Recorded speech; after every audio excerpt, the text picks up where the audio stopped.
आमदार ज्योती गायकवाड आपल्यासोबत आहेत. आपण त्यांच्याशी या ठिकाणी बातचीत करणार आहोत. ज्योतिताई, ज्या प्रकारे पाहतोय आज अर्थसंकल्प सादर होत आहे, मात्र सर्व महिलांचं लक्ष लागलंय ते 2100 रुपये हा दर हप्ता मिळणार का? कारण अर्थसंकल्पानंतर त्याची घोषणा करू असं सुद्धा म्हटलं होतं. तुम्ही कसं पाहता? त्यांनी द्यायला हवेत, कारण त्यांनी त्याच बेसिसवर तुम्ही निवडणूक जिंकली असं म्हणताय.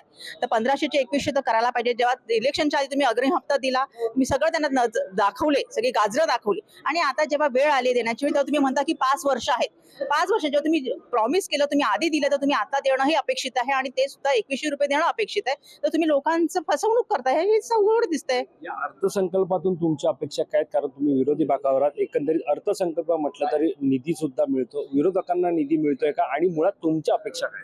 नक्कीच आम्हाला असं वाटतंय की प्रत्येक आमदाराला समान निधी मिळाला पाहिजे, कारण प्रत्येकाचा अधिकार आहे. प्रत्येक जण इथे निवडून आलाय, प्रत्येक जण आपल्या एरिया रिप्रेझेंट करतो. त्या एरियामध्ये कामं असतात भरपूर, त्या कामासाठी निधी हा मिळणं आवश्यक आहे. फक्त तुम्ही सत्ताधारी पक्षाला देणार हे योग्य नाहीये.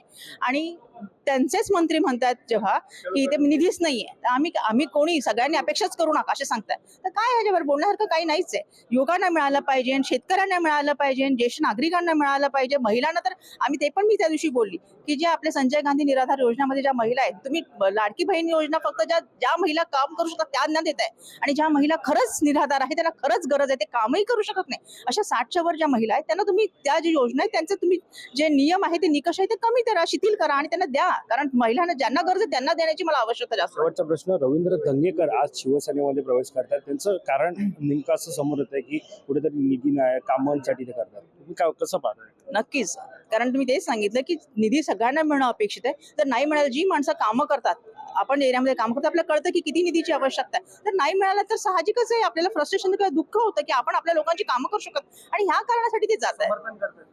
समर्थन करत नाही. मी स्वतः काँग्रेसची आहे, मला काँग्रेसमधून जाणं कधीच पटत नाही, पण काही गोष्टी ह्या सगळ्यांनी त्यांनी समजून घेतल्या पाहिजे, सगळ्यांना निधी द्यायला पाहिजे, एवढीच माझी अपेक्षा. बातचीत करण्यासंदर्भात कॅमेरा पर्सन अवधेश कोरीसह मी वैभव पाटील, मुंबई.